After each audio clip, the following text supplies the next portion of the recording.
저는 4~5살쯤 동네 아주머니의 전도를 받아 엄마와 함께 작은 침례교회에 다니기 시작했습니다.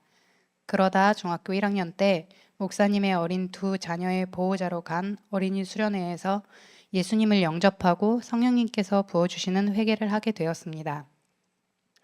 이후 교회의 모든 예배와 모임과 행사에 열심을 내어 참여하며 목사님의 말씀을 따르는 것이 신앙생활의 전부라고 생각했습니다. 저는 성실하게 교회 생활을 했지만 정작 매일매일 새롭게 되어야 할 제 마음은 죄에게 내어주면서도 스스로 깨닫지 못했습니다. 저는 항상 가정 환경과 상황과 타고난 기질을 탓하고 남들을 부러워하고 남들과 끊임없이 비교하며 실수할 때마다 수치심과 우울감으로 몸부림치면서 동시에 남을 쉽게 판단하고 정죄했습니다. 상황이 생각한 대로 되지 않으면 불안하고 화가 났습니다.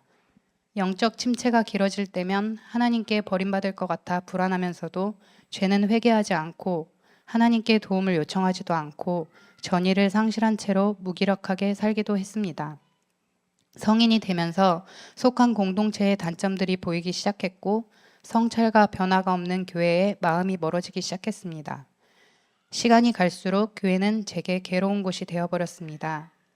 결혼 후에는 다니던 교회를 나와 남편을 따라 서울, 미국, 대전, 땅끝에 있는 섬 지역으로 여러 교회들을 갔지만 마음을 둘 수 있는 교회를 찾지 못했습니다. 마지못해 몸만 왔다 갔다 하면서 내가 희생하기 싫어서 그런 걸까? 개인주의적인 성향이라 그런 걸까? 예민하고 까다로워서 그런 걸까? 교만해서 그런 걸까? 여러 고민들을 했지만 결국은 점점 더 교회로부터 마음이 멀어졌습니다.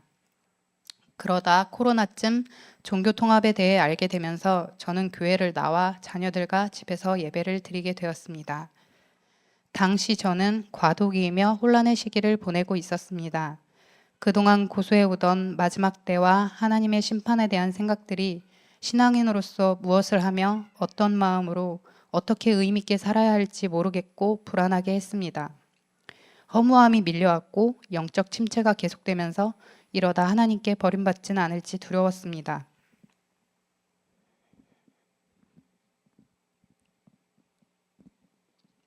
가정에서는 나의 부족한 모습으로 인해 자녀들과 멀어지고 자녀들에게 인정받지 못하는 엄마가 될 것 같아 두려웠습니다. 자녀들이 아프거나 뭔가 잘 안 되고 있다고 느낄 때면 내가 뭐가 부족했고 뭘 잘못했을까 고민하며 괴로워했습니다. 또 입시 준비를 위해 첫째를 가족들과 멀리 떨어진 곳으로 보내면서 자녀의 독립에 대한 마음의 준비를 하느라 힘들었습니다. 그러다 목적 없이 둘러본 예수가족 침례교회의 유튜브에서 요한일서 강해를 발견했고 자녀들과 요한일서를 암송한 추억이 있어서 그 내용이 궁금했고 그래서 영상을 클릭했고 은혜를 받았고 교회에 가보고 싶다. 우리 삼형제가 이 교회에서 말씀을 배우고 성장하면 좋겠다는 생각이 들었습니다. 이 시점이 화성으로 이사하기 약 2주 전쯤이었고 이사 전 원래 남편은 찬양팀 디렉터로 갈 교회가 정해져 있었고 그러나 이사 후에 그 계획이 무산되었고 제가 가보고 싶은 교회가 있다는 말에 남편이 기꺼이 운전기사가 되어주어 예수가족 침례교회에 올 수 있게 되었습니다.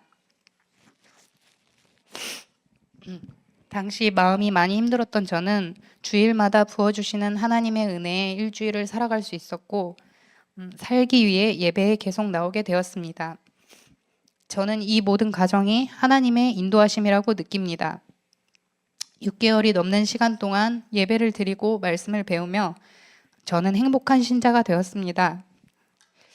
먼저 하나님의 주권을 신뢰하는 믿음이 생겼고 이것이 제 삶의 큰 무기가 되었습니다.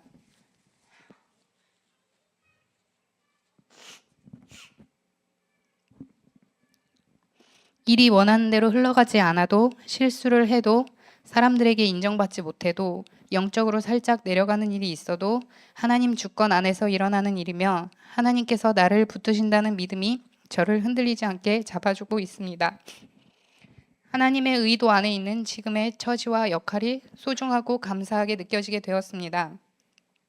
저는 예수가족 침례교회를 계기로 교회에 대한 인식도 달라지고 있습니다.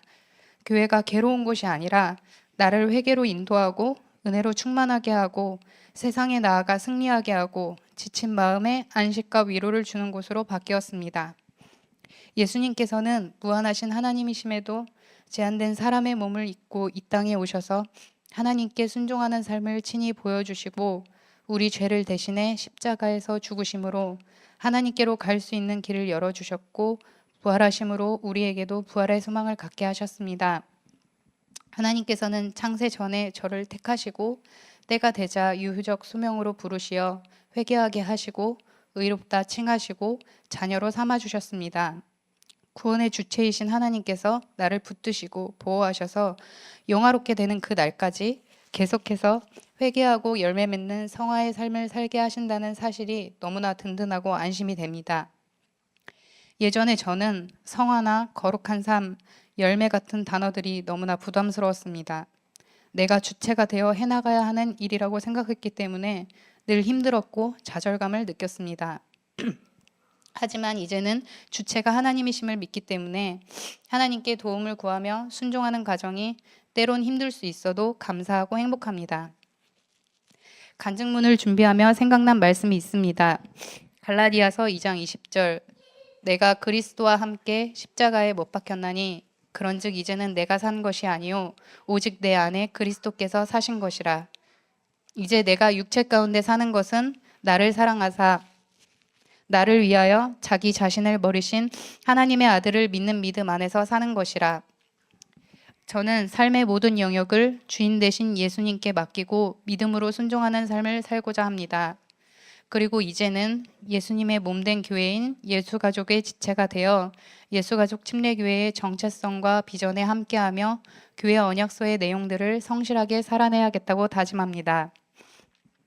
나는 수없이 넘어지고 실수하는데 하나님은 왜 이렇게 다시 나를 일으켜주시고 은혜를 부어주시고 선한 길로 인도해주시는지 여기까지 인도해주신 하나님의 변함없고 신실하신 사랑에 감사를 드립니다.